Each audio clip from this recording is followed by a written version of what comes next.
जानिए देश की पल पल की खबर नीलेश ठक्कर के द्वारा सिर्फ और सिर्फ आपके अपने इंडिया एक्सप्रेस।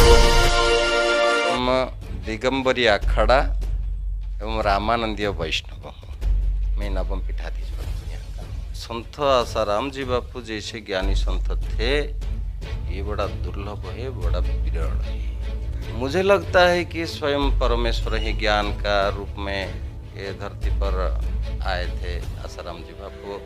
हिंदू धर्म का जो जितने धर्मशास्त्र है, सब धर्मशास्त्रों को अच्छी तरह से जानते हैं बापू जी। शास्त्र का मर्म को भी जानते हैं और हिंदू धर्म का मुकुट मणि है। संत आसाराम बापू जैसे हिंदू धर्म के रक्षा के लिए लगे थे, दूसरा कोई तो देखने को नहीं मिलता है।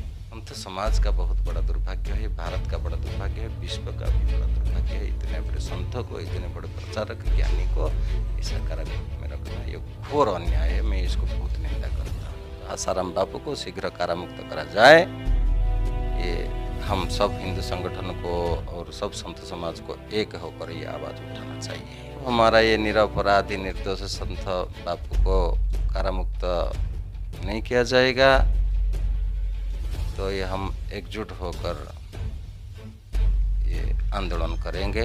दिगंबरी अखाड़ा एवं रामानंदीय वैष्णव हमारा अखाड़ा दिगंबरी है। तो हमारा श्री संप्रदाय है, जो रामानुजाचार्य श्री भाष्य के अनुसार जो सिद्धांत, जैसे शंकरी भाष्य है, हमारा श्री भाष्य है। ये श्री भाष्य रामानुज से ये संप्रदाय चले आ रहा है। तो बीच में हमारा रामानंद आए, संत रामानंद, ये रामानंद संप्रदाय का संत हूँ। मैं नवम पीठाधीश्वर यहाँ का हूँ। मेरा नाम महंत श्री राघवानंद दास, मेरा गुरु महाराज जी का नाम महंत श्री सीताराम दास जी। 1740 ख्रीष्टाब्द में दक्षिण से उड़ीसा धर्मदास नामक एक वैष्णव आए थे धर्म प्रचार करने के लिए, वैष्णव धर्म प्रचार करने के लिए। यहाँ का जो राजा थे उस समय, उनका नाम था कृष्ण भंज। वो महाराज से दीक्षा ले लिए और 40 एकड़ जमी दान किए हैं मठ को। तब से आज तक ये धर्म प्रचार का काम ये मठ करा रहा है। तो मैं अब नवम पीढ़ी पर हूँ। मेरा नाम महंत राघवानंद दास।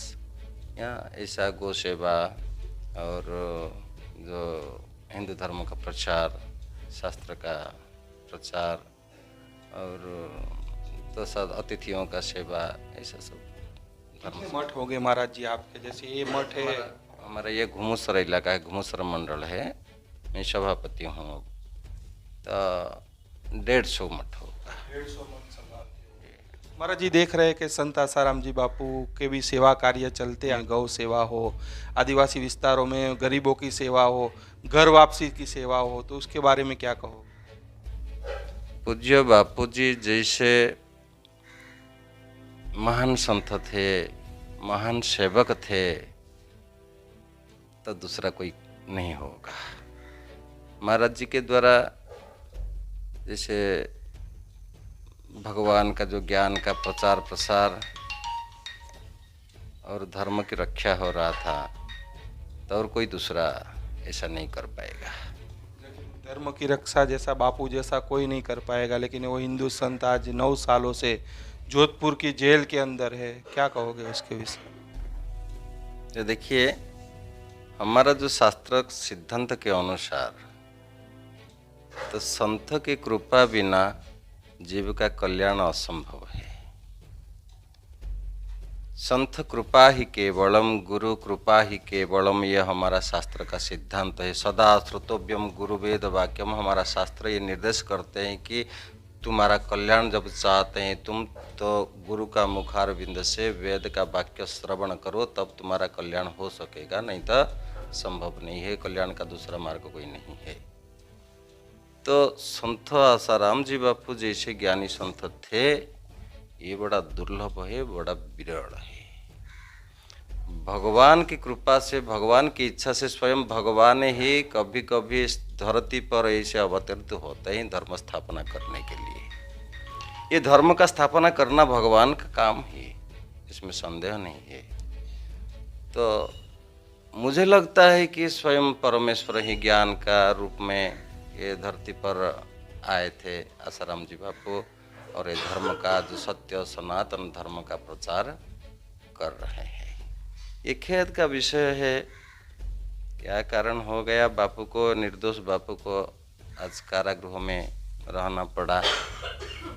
ये मुझे लगता है ये वास्तव में विधर्मियों का ये कुचक्रांत है, बहुत बड़ा षड्यंत्र है, क्योंकि ये संपूर्ण सत्य सनातन हिंदू धर्म का, ये हिंदू धर्म का जो जितने धर्मशास्त्र है सब धर्मशास्त्रों को अच्छी तरह से जानते हैं बापू जी, शास्त्र का मर्म को भी जानते हैं, और हिंदू धर्म का मुकुट मणि है। संत आसाराम बापू जैसे हिंदू धर्मों के रक्षा के लिए लगे थे, दूसरा कोई तो देखने को नहीं मिलता है। इसलिए तो विधर्मियों का ये कुचक्रांत, जब आसाराम बापू का कंठ अवरोध किया जाएगा, बापू को जब जेल में डाला दिया जाएगा, तो हिंदू धर्म संपूर्ण धूलिसात हो जाएगा। तब हमारा जो प्रचार करना ईसाई और मुसलमान का जो धर्म प्रचार करना ये सहज होगा। और ये जो नेताओं का जिसका स्वार्थ में हानि होता था, तो उनका कुचक्रांत में बापू को इसे दंड दिया गया है। लेकिन बहुत बड़ा बड़ा अपराधी भी ये भारत में खुला आकाश में घूम रहे हैं। बापू ऐसा क्या अपराध किए थे? कोई तो नरहत्या, कोई तो चोरी, कोई तो व्यभिचार नहीं किया है ना। बापू को इतना बड़ा दंड देना क्या जरूरत है भारत का? ये वास्तव में हमारा दुर्भाग्य है, हिंदू समाज का संपूर्ण दुर्भाग्य है, और संत समाज का बहुत बड़ा दुर्भाग्य है, भारत का बड़ा दुर्भाग्य है, विश्व का भी बड़ा दुर्भाग्य है। इतने बड़े संतों को, इतने बड़े प्रचारक ज्ञानी को ऐसा कारागृह में रखना ये घोर अन्याय है। मैं इसको बहुत निंदा करता हूँ। आज हिंदू राष्ट्र की बात हो रही है, तो हिंदू राष्ट्र संत आसाराम जी बापू 9 सालों से जेल के अंदर है, तो कैसे बनेगा हिंदू राष्ट्र? यह हास्यास्पद है। एक गुरुवर को, एक हिंदू धर्म का प्रचारक को, एक सत्य सनातन धर्म का जो पालनकर्ता को कारागृह में रख के ये हिंदू राष्ट्र घोषणा करना यह हास्यास्पद है।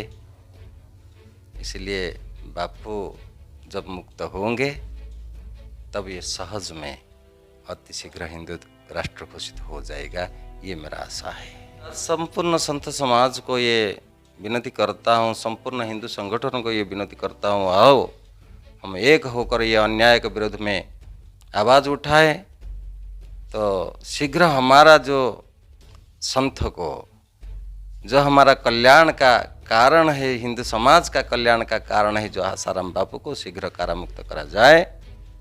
ये हम सब हिंदू संगठन को और सब संत समाज को एक होकर ये आवाज़ उठाना चाहिए। सरकार से क्या कहना चाहोगे? संत समाज की ओर से क्या आप मांग करोगे सरकार से?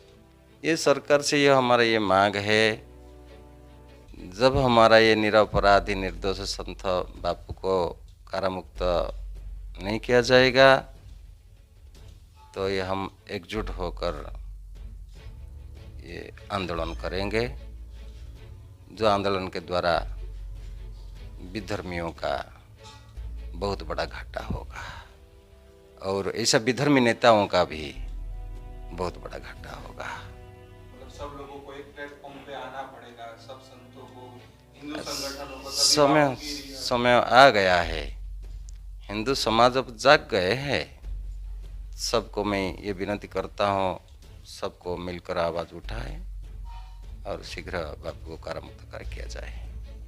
सब विधर्मियों का अब शासन तंत्र चल रहा है। शासन तंत्र में ज़्यादातर लोग तो विधर्मी है। ये जैसे ये हिंदू धर्म का जो महानता को नहीं समझ पाए हैं अभी तक, इसलिए ये जब तक इस प्रकार नेता शासन तंत्र में रहेंगे, जो साधु संतों के प्रति, हिंदू धर्म का शास्त्र के प्रति, हिंदू धर्म के प्रति जिसका समर्पण भाव नहीं है, जिसका सदिच्छा भाव नहीं है, तो ये वास्तव में विधर्मी है। इस प्रकार लोग भारत का शासन तंत्र में रहने में ये भारत का बहुत बड़ा नुकसान है। इसलिए हम आवाज़ उठाएंगे। ये संपूर्ण इस प्रकार जो विधर्मियों का विनाश करने के लिए, विनाश होने के लिए भी हम भगवान से प्रार्थना कर रहे हैं। सरकार से महाराज जी एक ही मांग कर रहे हैं कि संत आसाराम जी बापू को जल्द से जल्द रिहा किया जाए।